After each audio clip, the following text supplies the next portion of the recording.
তেখেতক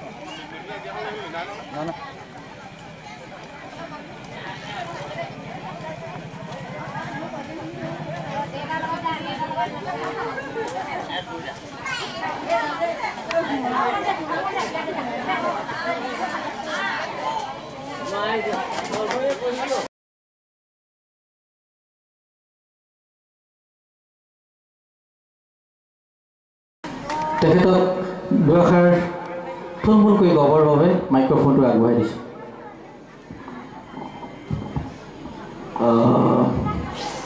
সকলোকে নমস্কাৰ। ইয়াত থকা যোৱা 3 বছৰৰ পৰা নিচা বিৰোধী কামত কাম কৰি আহিছোঁ বিভিন্ন ঠাইত, যেনে সোণাৰী, মাৰ্ঘেৰিটা, টিংখাও, নাহৰকটীয়া। এতিয়া আমি নিজ ঠাইত নাহৰণিত নিচা বিৰোধী অভিযান এটা চলাইছোঁ। তো তাত আমি আৰু তেখেতক আমি মাইক্ৰফোনটো আগবঢ়াই দিছোঁ। কৃষ্ণ হস্তৰয় উত্তম গীতা ভাগৱত ধৰ্মৰয় উত্তম দেৱৰয় উত্তম দৈৱকী নন্দন চৰণে কৰো প্ৰণাম চৰণে কৰো প্ৰণাম। নমো নমো। হে মোৰ শ্ৰদ্ধাস্পদেশু ভকতবৃন্দ, আই মাতৃসকল, বিভিন্ন প্ৰান্তৰ পৰা আহি এই বৈকুণ্ঠময়ী অনুষ্ঠানৰ অংগাংগী হোৱা শ্ৰদ্ধাৰ ভক্তপ্ৰাণ ৰাইজ, পোনপ্ৰথমেই আপোনালোক সদৌতি ৰাইজৰ শ্ৰীচৰণত মই কোটি কোটিবাৰ প্ৰণাম আৰু সেৱা জনাইছোঁ আৰু আশা কৰিছোঁ আপোনালোকৰ পদ পংকজত মোক আপোনালোকে ঠাই দিব। সৃষ্টি সৃষ্টিকৰ্তাৰেই সৃষ্টি, সৃষ্টিকৰ্তাৰ সৃষ্টিত সৃষ্টিয়েই শ্ৰেষ্ঠ। আৰু এই সৃষ্টিকৰ্তাৰ সৃষ্টিত সৃষ্টিৰাজিবোৰ জীয়াই ৰখাটো এক অত্যন্ত গুৰুত্বপূৰ্ণ আৰু অত্যন্ত মহৎ কাৰ্য। আজি আপোনাসৱে এই 2 নং নমাটিৰ ৰাজহুৱা নামঘৰত কেৱল ভাওনাৰে আয়োজন কৰা নাই। আপোনালোকৰ এই প্ৰচেষ্টা কেৱল ভাওনাতেই সীমাবদ্ধ হৈ থকা নাই। আপোনালোকৰ এই প্ৰচেষ্টা আমাৰ গুৰুজনাক জীয়াই ৰখাৰ প্ৰচেষ্টা। আপোনালোকৰ এই প্ৰচেষ্টা আমাৰ গুৰু দুজনা শ্ৰীমন্ত শংকৰদেৱ আৰু শ্ৰী শ্ৰী মাধৱদেৱৰ যি সৃষ্টি কৃষ্টি আছে, সেই সৃষ্টি কৃষ্টিসমূহক জীয়াই ৰখাৰ প্ৰচেষ্টা। আপোনালোকৰ এই প্ৰচেষ্টা আমাৰ গুৰু দুজনাৰ সৃষ্টি কৃষ্টিক জীয়াই ৰাখি আমাৰ সমাজৰ নতুন প্ৰজন্মক সেই সৃষ্টি কৃষ্টিৰ লগত চিনাকি কৰাই অসমীয়া জাতিটো আৰু অধিক সুদৃঢ় কৰাৰ প্ৰচেষ্টা। কেৱল মাত্ৰ ভাওনাৰ গইনা লৈ আপোনাসৱে যে ইমানবোৰ সুন্দৰ সুন্দৰ কাম কৰিছে, ইমান মহৎ কাম কৰিছে, তাৰ বাবে পুনৰবাৰ আপোনাসৱক বহুত বহুত ধন্যবাদ জ্ঞাপন কৰিছোঁ। মই জানো আপোনালোকৰ এটা পবিত্ৰ মন আছে। মই জানো আপোনালোকৰ ভগৱানক বাসনা কৰাৰ এটা মন আছে। সেয়েহে ইমান এটা সুন্দৰ পৰিৱেশত, ইমান এটা সুন্দৰ অনুষ্ঠানে যে সাফল্যমণ্ডিত ৰূপ লাভ কৰিবলৈ অগ্ৰসৰ হৈ আছে, ইয়াৰ মূলতেই আপোনালোকৰ এটা পবিত্ৰ মন আছে। 17 বছৰ বয়সত শংকৰদেৱে যেতিয়া শিক্ষা সাং কৰি ঘৰলৈ গৈছিল, ঘৰত যেতিয়া আছিল, তেতিয়া তেওঁ ঘৰতেই ভাগৱত আৰু গীতাৰ ব্যাখ্যা আগবঢ়াইছিল। আৰু আমাৰ মহাপুৰুষ শ্ৰীমন্ত শংকৰদেৱে যেতিয়া ভাগৱত আৰু গীতাৰ ব্যাখ্যা আগবঢ়াইছিল, সেই ভাগৱত গীতাখন ব্যাখ্যা শুনি গাঁৱৰ গঞা ৰাইজে বৰ সন্তোষ পাইছিল, বৰ ভাল পাইছিল। তেতিয়া লাহে লাহে লাহে লাহে এটা অঞ্চলৰ পৰা আন এটা অঞ্চল, এটা অঞ্চলৰ পৰা আন এটা অঞ্চললৈ মহাপুৰুষ শ্ৰীমন্ত শংকৰদেৱৰ গুণানুকীৰ্তন কৰিবলৈ লৈছিল। এদিন কেইজনমান ভকতে ক'লে, গুৰু শংকৰদেৱ, আপুনি ইমান সুন্দৰকৈ আমাৰ ভাগৱতখনি ব্যাখ্যা কৰিছে, আপুনি ইমান সুন্দৰকৈ আমাৰ এই গীতাখনি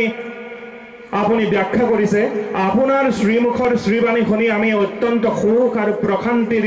অনুভৱ কৰিছোঁ। কিন্তু গুৰুদেৱ, এই যিখন ভাগৱত, এই ভাগৱতখনিক আমি আমাৰ গাঁৱৰ গঞা ৰাইজে পঢ়িব পৰাকৈ ইয়াৰ কিবা এটা ব্যৱস্থা কৰিব পৰা নাযায়নে? তেতিয়া শংকৰদেৱে কৈছিল যে গাঁৱৰ গঞা ৰাইজৰ মনৰ ইচ্ছা পূৰণৰ অৰ্থে নিশ্চয়কৈ প্ৰচেষ্টা লোৱা হ'ব। আৰু তাৰ পাছতেই আমাৰ জগতগুৰু শ্ৰীমন্ত শংকৰদেৱে গোটেই ভাগৱতখনি আমাৰ অসমীয়া ভাষালৈ তেওঁ অনুবাদ কৰিছিল। আৰু সেই অনুবাদ কৰাৰ পাছত গাঁৱৰ গঞা ৰাইজে আকৌ শংকৰদেৱৰ গুণানুকীৰ্তন কৰিবলৈ লৈছিল, বৰ ভাল পাইছিল, বৰ সন্তোষ পাইছিল। তেনেদৰে দিনবোৰ গৈ আছিল, তেনেদৰে ভগৱন্তৰ গুণানুকীৰ্তন কৰি আছিল। আৰু তেনেদৰে কৰি থাকোঁতে এদিন কেইজনমান ভকত আহি শ্ৰীমন্ত শংকৰদেৱক ক'লে যে গুৰুদেৱ, আপুনি ইমান সুন্দৰকৈ ভাগৱতখনি ব্যাখ্যা কৰিছে, ইমান সুন্দৰকৈ আপুনি আমাৰ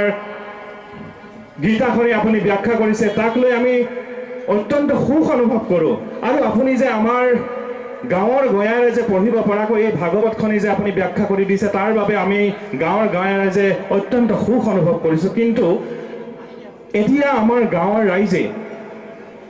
লাহে লাহে এতিয়া আমাৰ গাঁৱৰ গঞা ৰাইজে বৈকুণ্ঠখনি চাব বিচাৰিছে। কেনেকুৱানো বৈকুণ্ঠখন আজি চাব বিচাৰিছে। আৰু এই গাঁৱৰ গঞা ৰাইজৰ মনৰ ইচ্ছা পূৰণ কৰিবৰ কাৰণে কিবা এটা কৰিব পৰা নাযায়নে? তেতিয়া শংকৰদেৱে কৈছিল যে গাঁৱৰ গঞা ৰাইজৰ মনৰ ইচ্ছা পূৰণ কৰিবৰ সেইটো নিশ্চয়কৈ প্ৰচেষ্টা লোৱা হ'ব। আৰু তাৰ পাছতেই গুৰুজনাই খোল আৰু ভুইতাল তেখেতে নিৰ্মাণ কৰিছিল। আৰু তাৰ পাছত কেইজনমান বিশেষ ব্যক্তিক সেই বাদ্যদুবিধ বনাবৰ কাৰণে, বাদ্যদুবিধ সজাই পৰাই তুলিবৰ কাৰণে তেওঁ দায়িত্ব অৰ্পণ কৰিছিল। আৰু তেতিয়া কৈছিল এয়া খোল আৰু ভুইতাল, আৰু এই বাদ্যকেইবিধ ভৱিষ্যতৰ দিনতে আমাৰ অসমীয়াৰ সমাজত জীৱন ধাৰণৰ বাবে অৰ্থ উপাৰ্জনৰো এক পদ্ধতি বা এক আহিলা হ'ব পাৰে। আৰু তাৰ পাছতেই ইতিহাসৰ পাতনিত ইতিহাস ৰচনা কৰি শ্ৰীমন্ত শংকৰদেৱে পোন প্ৰথমবাৰৰ বাবে চিহ্নযাত্ৰা ভাওনাখনি তেওঁৰ সৃষ্টি কৰিছিল। আৰু সেই শ্ৰীমন্ত শংকৰদেৱে যেতিয়া ভাওনাৰ সৃষ্টি কৰিছিল, শ্ৰীমন্ত শংকৰদেৱে যেতিয়া অসমীয়া জাতিক ভাওনাৰ ভাগি অৱদান হিচাপে আগবঢ়াই দিছিল, তেতিয়া অসমৰ প্ৰান্তে প্ৰান্তে অসমীয়া মানুহে অসমীয়া জাতিক আৰু অধিক সুদৃঢ় কৰিবৰ কাৰণে, অসমীয়া জাতিৰ মেৰুদণ্ডডাল আৰু অধিক মজবুত কৰিবৰ কাৰণে নামঘৰে নামঘৰে বিভিন্ন প্ৰান্তত ভাওনাৰ আয়োজন কৰিবলৈ ল'লে। আৰু সেই নীতিকেই সাৰোগত কৰি আজি আপোনাৰ হবে যে এই ২ নং নমাটি ৰাজহুৱা নামঘৰত ভাওনাৰ অনুষ্ঠানটো যে অনুষ্ঠিত কৰিছে, ই নিশ্চয়কৈ আমাৰ অসমীয়া জাতিৰ কাৰণে এক শুভবাৰ্তা। আৰু এনেদৰে আমি অসমীয়া জাতি আমি সুদৃঢ় হৈ থাকিব পাৰিম। গুৰুজনাই ভগৱন্তক স্মৰণ কৰাৰ অৰ্থে, ভগৱন্তক উপাসনা কৰাৰ অৰ্থে পোন প্ৰথমবাৰৰ বাবে বৰদোৱাত এটি কীৰ্তন ঘৰ সাজিছিল। আৰু তেতিয়া তেওঁ ভকতসকলক কৈছিল যে এয়া আমি ভগৱানক, আমাৰ ভগৱন্তক, আমাৰ প্ৰভুক উপাসনা কৰাৰ উদ্দেশ্যে এয়া কীৰ্তন ঘৰ আমি সাজি লৈছোঁ। আৰু ভগৱন্তৰ বাংময় মূৰ্তিস্বৰূপে এখনি আমি ভাগৱত প্ৰতিষ্ঠা কৰিছোঁ। আৰু আমাৰ ভক্তিৰ প্ৰতীক হিচাপে আমি এগছি বন্তি প্ৰজ্বলিত কৰিছোঁ। এই ঠাইত কোনো উচ্চ নিচৰ কথা নাথাকিব, এই ঠাইত কোনো জাতিভেদৰ কথা নাথাকিব, এই ঠাইত সকলো লোকে আহি সমমৰ্যাদা আৰু সম অধিকাৰ পাব। আৰু সেই কথাকেই সাৰোগত কৰি আজি অসমীয়া জাতিটোক আৰু অধিক সুদৃঢ় কৰিবৰ কাৰণে আমাৰ গুৰুজনাৰ যি সপোন আছিল, সেই সপোনটো সুদৃঢ় কৰিবৰ কাৰণে আপোনাৰ হবে যে সকলো লোকে আহি, গাঁৱৰ সকলো ৰাইজে আহি যে ইয়াত আহি উপস্থিত হৈছেহি, তাৰ বাবে আমি নিশ্চয়কৈ ক'ব লাগিব যে আমাৰ অসমীয়া মানুহে অসমীয়া জাতিটোৰ কাৰণে আজিও আপ্ৰাণ চেষ্টা কৰি আছে। আৰু এই ধৰণে আমাৰ অসমীয়া মানুহে অসমত অসমীয়া জাতিটো সুদৃঢ় কৰিবৰ কাৰণে নিশ্চয়কৈ অহোপুৰুষাৰ্থ কৰি থাকিব। মই বৰ বিশেষ দীঘলীয়া কৰিব বিচৰা নাই, যিহেতু সময় যথেষ্ট হৈছে। আৰু আমাৰ এই অঞ্চলৰ শিশুসকলক লৈ যিহেতু আপোনাসৱে ভাওনাৰ আয়োজন কৰিছে, নিশ্চয়কৈ আমি আপোনাসৱৰ ওচৰত বক্তৃতা বা মোৰ মনৰ দুআষাৰ বৰ বিশেষ দীঘলীয়া কৰিলে নিশ্চয়কৈ মই ভুল কৰা হ'ব। কিন্তু তাৰ প্ৰাক মুহূৰ্তত মই আপোনালোকক ক'ব বিচাৰিছোঁ যে আজি আপোনাসৱৰ মাজলৈ যি মাতি আনি, যি মোক এখনি অসমৰ গামোচাৰে,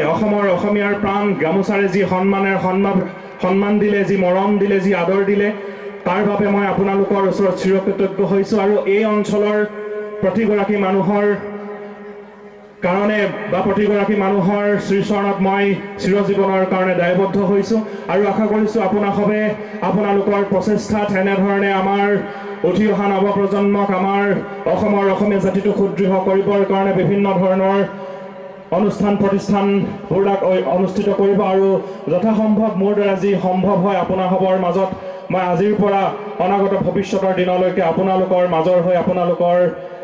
এই অঞ্চলৰ এজন সদস্যৰ দৰে আপোনালোকৰ লগত থাকিম সদৌ শেষত আপোনালোকৰ শ্ৰীচৰণত পুনৰবাৰ সেৱা জনাই মোৰ বাক্যত ওলোৱা ভুলবোৰ আপোনালোকে বাছি লৈ আপোনালোকৰ শ্ৰীচৰণত মই পুনৰবাৰ সেৱা জনাই আজিৰ এই অনুষ্ঠানটিৰ শোভা উদ্বোধন কৰিছোঁ বুলি ঘোষণা কৰিছোঁ লগতে এই অঞ্চলৰ যিসকল কণ মইনা আছে তেখেতসকলৰ ভৱিষ্যত উত্তৰণ কামনা কৰিছোঁ কৃষ্ণ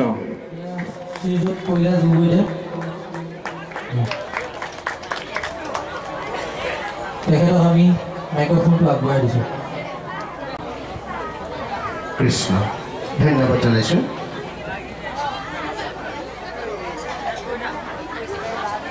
দুই নং নমাটি ৰাজহুৱা নামঘৰত সমবেত হোৱা ভক্তপ্ৰাণ ৰাইজ নামঘৰ পৰিচালনা সমিতিৰ সন্মানীয় সভাপতি মহোদয় সন্মানীয় সম্পাদক মহোদয়কে প্ৰমুখ কৰি সদস্যসকল এই নামঘৰৰ খেল জ্ঞাতি বা বান্ধৱসকল আপোনালোকে দিনজোৰা কাৰ্যসূচীৰে অনুষ্ঠিত কৰা এই মহান অনুষ্ঠানটিৰ উদযাপন সমিতিৰ সন্মানীয় সভাপতি মহোদয় সন্মানীয় সম্পাদক মহোদয়কে প্ৰমুখ কৰি বিষয়ববীয়াসকল পুৱাৰে পৰা বিভিন্ন কাৰ্যসূচীত অংশগ্ৰহণ কৰা সন্মানীয় শ্ৰদ্ধেয় নমস্য ব্যক্তিসকল ইতিপূৰ্বে এই মঞ্চভাগ মুকলি কৰি যোৱা যুৱবন্ধু শৰৎ চাৰিঙীয়া ডাঙৰীয়া আৰু আজিৰ এই অনুষ্ঠানটিৰ মূল কেন্দ্ৰবিন্দু স্বৰূপ আপোনালোকে অনুষ্ঠিত কৰা ভাওনা ভাগেৰ মৰমৰ কণ শিশু শিল্পীসকল ভাওনা ভাগৰ সন্মানীয় পৰিচালক মহোদয় আৰু অন্যান্য কলা কুশলী সকলোকে মই এই পবিত্ৰ স্থলীত শ্ৰদ্ধা জ্ঞাপন কৰিছোঁ হওক বৰ বেছি দীঘলীয়াকৈ মই বক্তব্য ৰাখিব বিচৰা নাই ভালেখিনি কাৰ্যসূচী ইতিমধ্যেই হৈ গৈছে পূৰ্বৰ বক্তাই সকলোখিনি কথা ইমান ধুনীয়াকৈ আপোনালোকে হৃদয় অংগম কৰিব পৰাকৈ কৈ যোৱাৰ পাছত মই শ্ৰৱণ কৰিব বিচৰা নাই সঁচাকৈ আপ্লুত হৈছোঁ এইকাৰণেই 2 নং নমাটি গাঁৱৰ এই ৰাজহুৱা সভাত ৰাজহুৱা নামঘৰৰ প্ৰাংগণত আপোনালোকৰ গাঁওখনৰ হৃদয়খন প্ৰতিফলিত কৰিবলৈ সক্ষম হৈ উঠিছে আপোনালোক ভক্তপ্ৰাণ আপোনালোক কৃষ্ণ প্ৰেমী আপোনালোক সংস্কৃতিবান আপোনালোক গুৰু দুজনাৰ একান্ত অনুগামী আপোনালোক সঁচা অৰ্থতেই আমি ক'ব খোজা কৃষ্ণ ভক্ত আৰু সমাজখনৰ অনুকৰণযোগ্য ব্যক্তিত্বৰে সমৃদ্ধ এখন সমাজ যিখন সমাজত কলা সংস্কৃতিৰ চৰ্চা হয় যিখন সমাজত ভক্তি মাৰ্গত আপোনালোকে আগবাঢ়ি যাবৰ কাৰণে অনন্য কাৰ্যসূচীৰ লগতে এনেধৰণৰ কাৰ্যসূচী গ্ৰহণ কৰে সেইখন গাঁৱৰ ৰাইজ সঁচাকৈয়ে নমস্য সঁচাকৈয়ে শ্ৰদ্ধেয় সেই শ্ৰদ্ধাভাজন ৰাইজ আপোনালোকে গুৰুজনাৰ সৃষ্টিৰাজিক পাছৰ প্ৰজন্মৰ কাৰণে থৈ যাবৰ কাৰণে যি দিহা কৰিছে যি ব্যৱস্থা গ্ৰহণ কৰিছে এয়া এক প্ৰশংসনীয় কাম হৈ উঠিছে আমি গুৰুজনাৰ সৃষ্টিক গুৰুজনাৰ আদৰ্শক আমাৰ সকলোৰে হৃদয়ে হৃদয়ে ৰোপণ কৰিব পাৰিব লাগিব আমাৰ অনুজসকলক কলা সংস্কৃতি গুৰুজনাৰ আদৰ্শ আমাৰ কৃষ্ণ ভক্তিৰ মাৰ্গ সকলোখিনি দি যাব পাৰিব লাগিব আৰু তাৰেই আপোনালোকৰ এই অনুষ্ঠানটিত প্ৰতিফলন ঘটিছে আজি কণ কণ শিশু শিল্পীসকলক আপোনালোকে প্ৰমাদৰ কৃষ্ণ দৰ্শন এই মহানাদ ভাগী পৰিৱেশন কৰিবৰ কাৰণে এখন সুচল মঞ্চ দিছে তেখেতসকলক আখৰা কৰোৱাইছে আৰু তেখেতসকলক সেই জ্ঞান দিছে যি জ্ঞানেৰে উজ্জ্বলি উঠিব যি জ্ঞানেৰে তেওঁলোকৰ ভৱিষ্যতৰ জীৱন দৰ্শন কৰিব সেই কথাখিনি আজি সাঙুৰি ৰাখি আপোনালোকে এই অনুষ্ঠানটি সুন্দৰকৈ সজাই তুলিছে তাৰ কাৰণে মই ধন্যবাদ জনাইছোঁ কাৰণ আমাৰ এই উঠি অহা সন্তানসকল দেশৰ ভৱিষ্যত ক'ত গঢ় লয় দেশৰ ভৱিষ্যত ক'ত আছে সমাজখন কেনেকৈ আগবাঢ়ে সমাজখনে দায়িত্ব কান্ধ সলাই সলাই আগবাঢ়ি যায় আমি আমাৰ পূৰ্বজসকলৰ পৰা দায়িত্ব কান্ধ পাতি ল'লোঁ আৰু আমাৰ জীৱনকালত কাম কৰিব পৰালৈকে সেইখিনি কৰি গ'লোঁ আৰু আমাৰ কান্ধৰ ভাৰখন আমি কাক দি যাম আমাৰ অনুজসকলক দি যাম অগ্ৰজসকলে আমাক দিলে আমি অনুজসকলক দি যাম সেই দিয়াৰ যিটো পৰিক্ৰমা এই পৰিক্ৰমাৰ এটা ঢাপ আপোনালোকে আগুৱালে আৰু আজি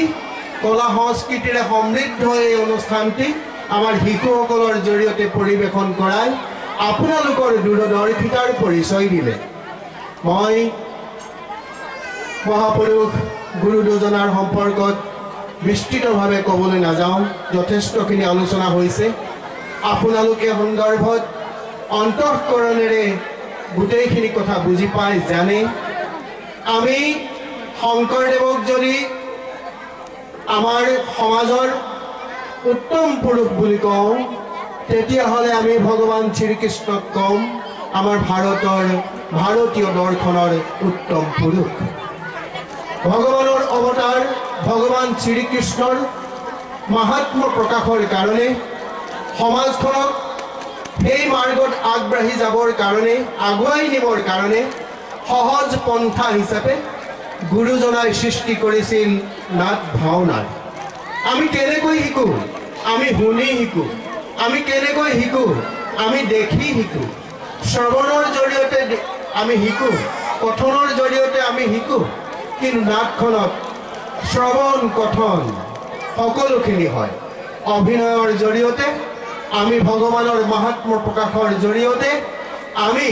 শ্ৰীকৃষ্ণৰ শ্ৰেষ্ঠত্ব দেখিবলৈ পাওঁ সমাজখনক সেইখিনি দিবৰ কাৰণে গুৰুজনাই যি সৃষ্টি কৰিলে এয়া অমৰ সৃষ্টি এয়া এক বিশ্ব অভিলেখ এইখিনিক আপোনালোকে ক্ৰমান্বয়ে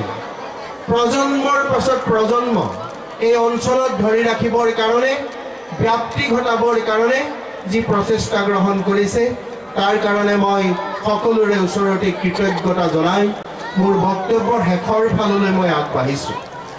এইখন গাঁৱৰ লগত আমাৰ সমগ্ৰ অঞ্চলটোৰে এক আত্মিক সম্পৰ্ক আছে কি সম্পৰ্কত আমি বান্ধ খাই আছোঁ নাজানো সিদিনা আপোনালোকৰ নমাটি প্ৰাথমিক বিদ্যালয়ত মই এদিনৰ কাৰণে শিক্ষক হৈ আহিলোঁ মই দীঘলীয়া প্ৰাথমিক বিদ্যালয়ৰ শিক্ষক কিন্তু সেইদিনা আহি নমাটি গাঁৱৰ প্ৰাথমিক বিদ্যালয়ত এদিনৰ কাৰণে শিক্ষক হ'লোঁ ইয়াৰ ছাৰজন প্ৰশিক্ষণত গৈছিল আৰু বিদ্যালয়ৰ আমাৰ কাৰ্যালয়ৰ তৰফৰ পৰা আপোনালোকৰ বিদ্যালয়লৈ মোক আহিবলৈ অনুৰোধ কৰিলে আৰু মই বিনা দ্বিধাই আহিলোঁ আহি বৰ সুখ পালোঁ মোৰ চিনাকি বাইদেউ দুগৰাকী লগ পালোঁ আপোনালোকৰ ছাত্ৰ ছাত্ৰীকেইজনক লগ পালোঁ অকণমান টুকুৰিয়াই চালোঁ কলা সংস্কৃতিৰ দিশত ছাত্ৰ ছাত্ৰীকেইজনৰ আগ্ৰহ কিমান মই বুজি উঠিলোঁ সঁচাকৈয়ে তেওঁলোক আগ্ৰহী মই গুণগুণালোঁ তেওঁলোকে গান গালে মই দুটা গানৰ কথা ক'লোঁ তেওঁলোকে গাই শুনালে মানে কলা সংস্কৃতিৰ দিশত আপোনালোকৰ গাঁওখন আপোনালোকৰ অঞ্চলটো আগবাঢ়ি যোৱা তেজত আছে এই গোটেই কথাখিনি মই এই কাৰণেই ক'ব বিচাৰিছোঁ আজি এই ভাওনা প্ৰদৰ্শনৰ কাৰণে ৰূপসজ্জাৰ যিখিনি কাম কৰে ৰূপসজ্জাৰ কাম কৰা মই নামটো এতিয়া পাহৰিছোঁ সেইজন আমাৰ মেৰবিলৰ জোঁৱাই আমি তেওঁৰ জৰিয়তে আমাৰ গাঁৱত আমাৰ নামঘৰত আমাৰ ভাওনাৰ ৰূপসজ্জাৰ কামখিনি কৰোঁ সেই কথাখিনিকে মই ক'ব বিচাৰিছোঁ আপোনালোকৰ তেজত প্ৰবাহিত হৈ থকা কলা কৃষ্টি সংস্কৃতিৰ এই প্ৰবাহিত ধাৰা চিৰপ্ৰবাহমান হৈ থাকক আপোনালোকৰ কাষেদি বৈ যোৱা দিচাং নদীখনৰ অবিৰত ধাৰাৰ দৰে বৈ থাকক এইটো মই কামনা কৰিছোঁ এইখন মঞ্চৰ পৰা ভগৱান কৃষ্ণই আপোনালোকক সুমতি দিব সকলোকে আপোনালোকৰ ভালৰ কাৰণে মই আজি কামনা কৰিছোঁ ইয়াৰ লগে লগে এটি প্ৰাৰ্থনাও জনাম মই আপোনালোকৰ নামঘৰ ভাগ যিদৰে সুন্দৰ এই নামঘৰৰ কলা সংস্কৃতি ধৰ্মীয় দিশৰ যিদৰে এটা আধাৰ ঠিক সেইদৰে আপোনালোকৰ বিদ্যালয়খনো কিন্তু আপোনালোকৰ গাঁওখনৰ এটা পৰিচয় আপোনালোকৰ গাঁওখনৰ শৈক্ষিক দিশৰ উত্তৰণৰ এক আধাৰ আমাৰ গাঁৱৰ নামঘৰ অতিকৈ সুন্দৰ নামঘৰত হৰিনাম নিতে নিতে লোৱা হৰি নামৰ ভক্তিৰসত সবে ডুবি যোৱা আমাৰ গাঁৱৰ বিদ্যালয় সেয়াও এটি নামঘৰ য'ত গঢ়ে জীৱন আৰু জীৱিকা সন্তানৰ মই এইখন মঞ্চৰ পৰাই আপোনালোকক এটি আহ্বান জনাইছোঁ আপোনালোকৰ বিদ্যালয়খনো সুন্দৰকৈ গঢ়ি তোলক এতিয়াও সুন্দৰ কিন্তু ছাত্ৰ ছাত্ৰী দুজনমান কম হৈ আছে ছাত্ৰ ছাত্ৰীক এইখন বিদ্যালয়লৈ যাবৰ কাৰণে আপোনালোকে সহযোগিতা আগবঢ়াওক আপোনালোকে পথ প্ৰদৰ্শনৰ কাৰণে ব্যৱস্থা গ্ৰহণ কৰক কিয়নো গাঁৱত যেতিয়া নামঘৰ এটি থাকে ইয়াৰ পৰা এক জ্যোতি নিৰ্গত হয় গাঁৱত যেতিয়া এখন বিদ্যালয় থাকে তাৰ পৰা এক জ্যোতি নিৰ্গত হয় যি জ্যোতিৰে ধৰ্মীয় মাৰ্গদৰ্শন হয় নামঘৰৰ পৰা বিদ্যালয়ৰ পৰা নিৰ্গত হোৱা জ্যোতিৰে আপোনালোকৰ সন্তানসকলৰ ভৱিষ্যতৰ ৰাস্তাৰ পোহৰাই যায় মই এইখিনি কামনা কৰিম আপোনালোকৰ পৰা এইকণ সহযোগিতা নিশ্চয় আপোনালোকে আগবঢ়াব বিদ্যালয়খনক সেই বিদ্যালয়খনৰ কথা আজি এই অনুষ্ঠানত এইকাৰণেই মই উত্থাপন কৰিছোঁ যে আপোনালোকৰ সেই মৰমৰ অনুষ্ঠানটি আপোনালোকৰ আজু ককাসকলে গাঁঠিৰি ধন ভাঙি প্ৰতিষ্ঠা কৰিছিল তাৰ লগত আমাৰ দীঘলীয়া গাঁৱৰ আত্মিক সম্পৰ্ক আছে তাৰ চাৰজন মোৰ ককা আছিল আৰু ইয়াৰ পৰাই আইতাক বিয়া কৰাই নিছিল যিয়ে কি নহওক সেইখিনি কথা মই আপোনালোকক ক'লোঁ আৰু আমাৰ এই কণ কণ শিশু শিল্পীসকলৰ পৰিৱেশনৰ সময়ছোৱাত নিশ্চিতভাৱে আপোনালোকে হয়তো ভবাৰ দৰে পাৰদৰ্শিতা নাপাব পাৰে পৰিচালকে বিচৰা ধৰণেৰে হয়তো নানান কাৰণত সজাই পৰাই তুলিব নোৱাৰিব পাৰে কাৰণ শিশু শিল্পীসকল তেখেতসকলৰ শিকিব লগা বহুত আছে সেইখিনিতো আপোনালোকে আপোনালোকৰ নিজ গুণে তেখেতসকলক ভৱিষ্যতে আৰু উন্নত প্ৰদৰ্শনৰ কাৰণে আশীৰ্বাদ কৰিব উদযাপন সমিতিয়ে বহু কায় কষ্ট কৰিছে বাঁহৰ তমাল তোলোৱাৰ পৰা গাঁত খান্দি ৰভাঘৰ দিয়ালৈকে কত যে কায় কষ্ট কৰিছে ইটো সিটো সংগ্ৰহ কৰাৰ পৰা আপোনাক মোক আমন্ত্ৰণ জনোৱালৈকে কিমান যে কায় কষ্ট কৰিছে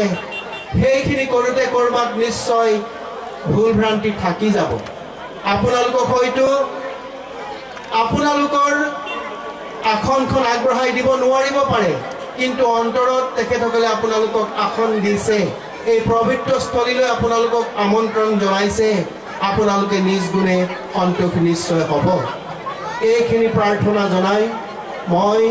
আমাৰ শিশু শিল্পীসকলৰ জৰিয়তে প্ৰদৰ্শন কৰা প্ৰমাদৰ কৃষ্ণ দৰ্শন নামৰ এই নাটখনিৰ শুভ উদ্বোধন কৰিলোঁ বুলি ঘোষণা কৰি আপোনালোকৰ শ্ৰীচৰণত পুনৰ এবাৰ সেৱা জনাই মোৰ বক্তব্য সামৰিছোঁ কৃষ্ণ নমাটি গাঁৱৰ মহিলা গাঁওৰক্ষী বাহিনীৰ সভানেত্ৰী শ্ৰীযুতা কৰবী গগৈবাদী শ্ৰীযুত যতীন গগৈদে নাহৰকটীয়া থানা সমিতিৰ সম্পাদক আমি আৰু আপোনালোকৰ আগত চিনাকি কৰাই দিব বিচাৰিছোঁ এডিটৰিং চিফ NILF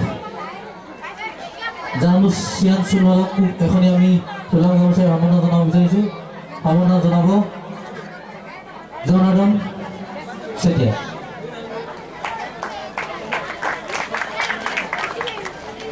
আমি চিনাকি পৰ্ব কাৰ্যসূচীটো ইমানতে সামৰণি মাৰিছোঁ আমি পৰৱৰ্তী কাৰ্যসূচীলৈ